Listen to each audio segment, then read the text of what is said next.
Good afternoon, I'm Ed Lingao. And I'm Sean Yao. This is One News Now. After 12 joint committee hearings on ABS-CBN's franchise renewal, lawmakers are expected to wrap up their deliberations today.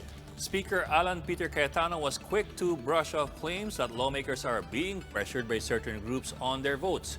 And to tell us more about this, we have Mian Los Baños reporting to us live from the Batasang Pambansa. Mian, good morning.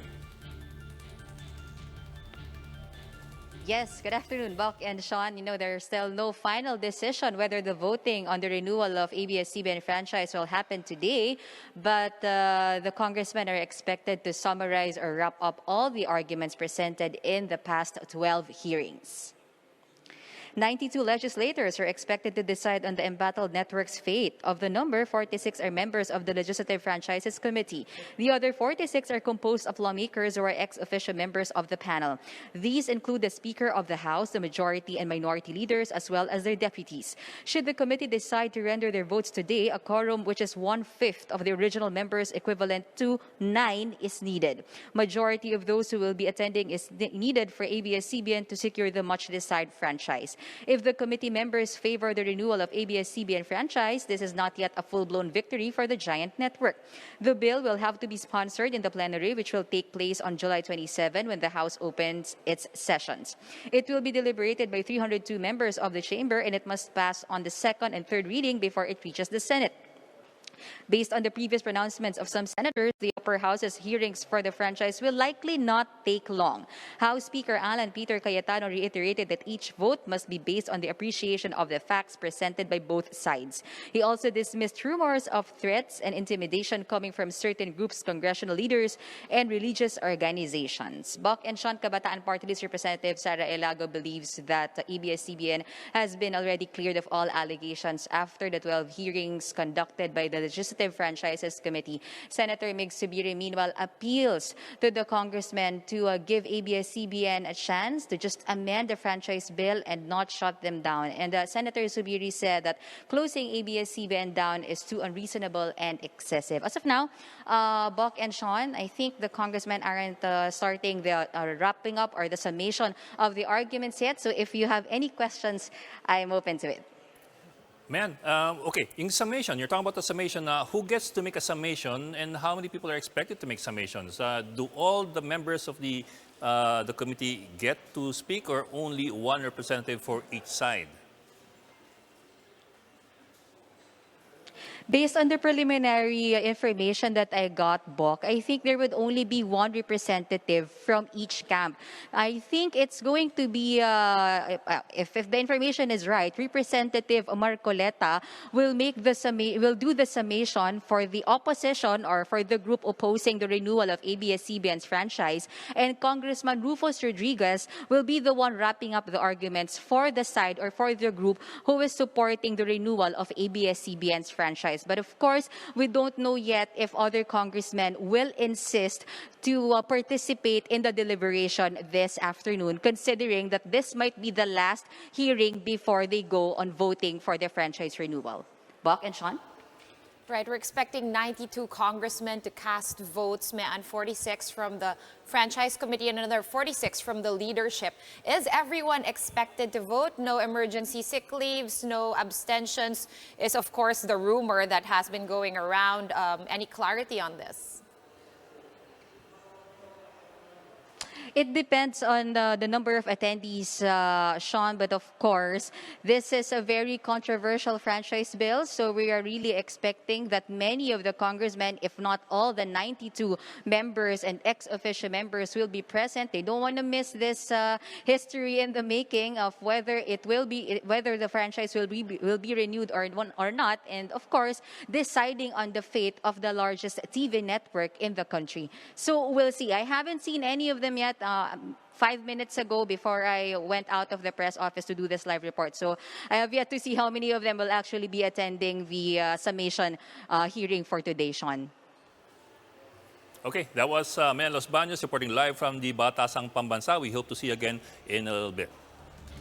Supporters and employees of ABS-CBN trooped to the House of Representatives to ask lawmakers for a fresh 25-year franchise for their network. Media groups and other supporters maintain that this is clearly an issue of press freedom. To tell us more about this, we have JC Cosico reporting to us live from Quezon City. JC, what's the latest? Sean, ABS-CBN supporters and employees held a caravan from their headquarters at the Surgeon Esguerra Avenue in Quezon City to the lower house to ask lawmakers to give their franchise a chance. Hundreds of vehicles and motorcycles adorned with ribbons and balloons in red, blue, and green, the colors of the network, blew their horns as they reached Batasan. Supporters and employees, including ABS-CBN's artists, were calling for protection of press freedom. They also urged lawmakers to vote yes to ABS-CBN franchise. They wore face masks and observed physical distancing.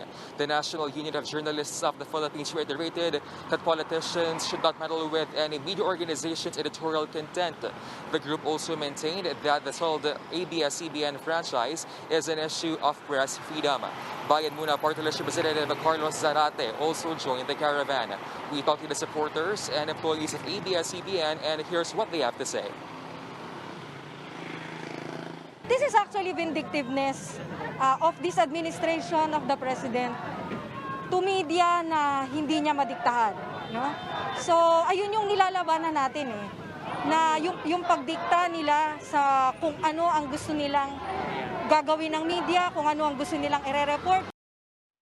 Pero sa aming pagtataya, kami mismong mga sponsors nito ng panibagong prangkisa ay nakita natin na sa kabuuran, walang matibay na dahilan para hindi bigyan ng prangkisa ang ABS-CBN. Hindi napatunayan halimbawa ang usapin ng paglabag sa konstitusyon dahil daw dayuhan si Ginoong Gaby Lopez. Pero ang mga ahensya na mismo ng pamahalaan, ang Department of Justice, ang Bureau of Immigration, nagsasabi na siya ay natural-born Filipino citizen.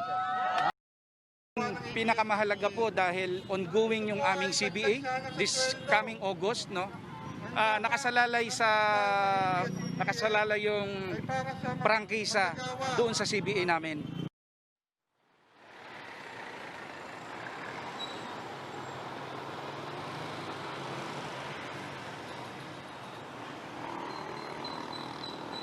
Sean, a prayer vigil will be held later this afternoon at the ABS-CBN headquarters. Back to you. That was JC Cosico reporting live from Quezon City.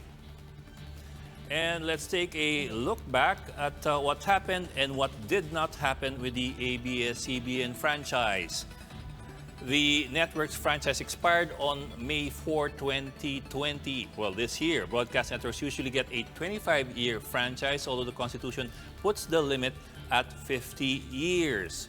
Now, under the law, only Congress is allowed to grant franchises to broadcasting companies. We are talking here about a pre-war law that puts broadcast companies, specifically radio stations, at the mercy of Congress. Now, at least 11 franchise bills for ABS-CBN were pending with the 18th Congress. But hearings for these bills only started on March of this year. That was contentious, Ed. So why exactly did they only start March of this year? The 18th Congress has been in session for about a year. Yeah, already. actually, you can go further back. The 17th Congress, it was there. Yeah. I think even the the 16th Congress, right? There were During even Pinoy's bills time. filed during the 16th Congress, but the bills were also shelved. And then we had the 17th Congress, or the first 3 years of the Duterte administration, where the bills also did not see any action. And then going to the 11th or the 18th Congress, we had several bills. The earliest bill filed was in July, just a few days after the elections, for the renewal. Yes, and we can recall that it was not marked as a priority, but due to, I think, intense or immense pressure from the public, Speaker Cayetano decided to have the hearings. And now here we are. In fact, if you do remember, the Speaker was even saying at one point that he wanted the hearings to begin after this year's SONA. Yes, Because I they remember were that. working on the presumption that the NTC would allow them to operate with a provisional franchise. So That's right. And then they cut them off on May 4. No, as expected, of course, the franchise hearings did not meet that May 4 deadline. The National Telecommunications Commission withdrew its earlier commitment that it gave to the Franchise Committee to grant the network a provisional franchise. And on May 5 of this year, the NTC finally issued a cease and desist order. The network was forced to stop free TV broadcasts. We have to make that clear. Free TV broadcast on the same night. This So means it's just Channel 2, DZMM as well. yes, right? yes. Those two. And now as well, the digital broadcast. Yes, but that's much later on. It took maybe a month Yeah. after. Because under the law regulating the issuance of franchises, you're only talking about free TV franchises, not talking about cable franchises and so on down the line. So ABS-CBN is still operating, but it is only broadcasting on cable TV and on the internet. Now, in the past 12 hearings, several issues have been raised and discussed by the Committee on Franchises and the Committee on Good Governance, and these include bias what they call reporting. bias reporting. I'm not going to talk about that. Well, let's That not. has quotation marks, yeah. Let's leave this for the summation. But in brief, these are the issues that were discussed in the last 12 hearings. Let's hear them again as they begin the summations today. So, reporting with bias, citizenship, tax payments, Philippine depositary receipts or the use of them, and whether the proper taxes were paid for the PDSs, PDRs, and the use of the frequencies versus the channels. And so we have come to this. Now, and so today we have the summation of the hearings and an expected vote by the committee anytime soon, possibly tonight, possibly tomorrow. Now, here's a list of those casting their votes as compiled by the Philippine Center for Investigative Journalism. The Committee on Franchises is, of course, headed by Palawan Congressman Franz Alvarez. The committee has a total of 46 members from both party list and congressional districts. Now, aside from the 46 members of the Committee on Franchises, we also have the other members, what they call the ex-officio members. These are 46 congressmen who also get to cast their votes. These are not exactly members of the committee per se, but they are leaders of the House of Representatives. I like to call them members of the congressional leadership. This includes, of course, a speaker, majority floor leader, and all his deputies, all the deputies of the speaker, and there's a lot. Yeah. There's a lot. 46. Yes, 46 total. I mean, we did not see that many deputy speakers. You're actually looking at the Congresses. 1/6 of Congress being in the House leadership. You did the math. Yeah. Yes, 90 plus out of like 300 something. Diba? So, Ilagay mo sa 50 and you have 300 congressmen, so it's 1/6. yeah, very good at math. Okay, so again, 92 congressmen, and as Mean said earlier, everyone's expected to attend. But it's all now done by Zoom. So you have to be really, really sick or really, really avoiding the issue for you not to cast your vote. Yeah, which is kind of impossible. I think only hospitalization will excuse members today. So we do expect everyone to show up. Yeah. So these are the other 46. So sabi mo nga 46, so 92 all in all who will get to cast their vote at least theoretically. Ito yung mga ex-officio members. Now, these are basically the rules. Number one, majority rules. Siyempre, majority rules. So technically, if you're looking at 92, 46 Straight plus up 1. bilangan yan, diba? You just count. So 46 committee members, 46 ex-officio members. However, ang importante dyan kasi is that you have to remember it's majority of the voting members. So if only 10 get to vote, then majority lang yan. Yeah. Ang kailangan mo lang naman for a quorum of group this size is 9 members. So, yun. So, it's not exactly 46 dapat plus 1. Yes, not exactly, but again, expectation versus reality Again, is we're a looking very at, real thing. The Zoom reality. We're not yet at the scenario, so should we wrap it up? No, not yet. Not yet. Let's Okay. go on. Let's go on. Okay, scenario number one. Scenario number one is the franchise is approved by a majority vote by the committee, both the members and the ex-officio members. If this happens, this is only step one. But of course, it's the most important We know step. what happens next. It goes to plenary after this, if so that happens. It goes, well, it does take some time kasi the committee has to make a committee report, and then the committee report is reported out on the floor, and then you go into a plenary debate and all that. Now, given the fact that it's not, of course, marked as urgent by the president, so you cannot have approval on second and third readings on the same day. So you also have to space those. Yeah. So You have to set them, and it's already July. And they were technically already supposed to be on recess, actually. And then don't forget that I think the timetable being looked at by the speaker was by July 27, or more or less around after SONA. But right that is, after SONA. That is also the time when Congress starts deliberating or beginning to peruse the budget. Yes. And Which then you this have is that really big crucial. question on whether you pursue the budget first or you pursue this. franchise. And that becomes a separate debate altogether. So committee report and then discussion and voting by plenary on second and third reading. Now, usually, because it's a franchise bill, medyo dekahon yan dapat eh, I mean, at least before. Hindi na problema yan sa bicameral committee level, yung House and Senate. Sorry, I'm getting ahead of the horse. Out the cart pala. So it has to also, as we know, lawmaking here is not just It's Congress. two It has chambers. to have, Yes, okay. So the bicameral. franchise undergoes the same process in the Senate. They have to wait for the Congress to finish it. It's a franchise. So again, committee approval first, and then it goes to the plenary, and then second, and then third reading, and then technically bicam. But usually don't expect much trouble there in the bicam, assuming it gets to that it gets that far. That point, Okay, and then here's the big question: President. will the president approve it? Of course, the president has the power to veto, and the president has the power to sign. So Or the big power to question just is- let it lapse. But if he lets it lapse, and then that's basically the same thing as almost signing it. So there you go. That Again, the actually big question mark. That actually is an even bigger question mark. Of course, you had the president say before, at least a few weeks ago, that he has forgiven ABS-CBN. But everything's always up in the air. So I guess what we expect today is to see whether or not how many of them turn up, how many of them turn up to vote, and how. And I suppose more importantly, yes, it's the first step, but it's the most important step. Yes, there is word that they're trying to plan to kill it at the committee level, which would just... Because if you don't get past this step, then there's nothing else to talk about. And that's where we go to scenario number two. Okay, scenario number 2 is the franchise is rejected by the committee, of course, by a majority vote. If that happens, there are several questions here. Is it an issue subject to an appeal or a they just motion file for another- consideration? Those are two things. Because the committee chairman earlier said in an interview with Rappler that there's an appeal process of sorts. Of course, the thing is that I was asking the congressional reporters, they've never heard of that. Perhaps it is in the rules, but they still have to check on that. But it's never been applied before, so we'll see whether or not this is really in the rules or whether this is leeway given to the committee chairman to consider appeals. There's a lot of things that have been unprecedented anyway this year, so this is quite, I mean, it would not shock me if it happened. So, And at the same time, it would take a great deal of huffing and puffing to get an appeal approved if the vote is, largely on one side. majority no, right? Yeah, so it'll be something that will be really convincing.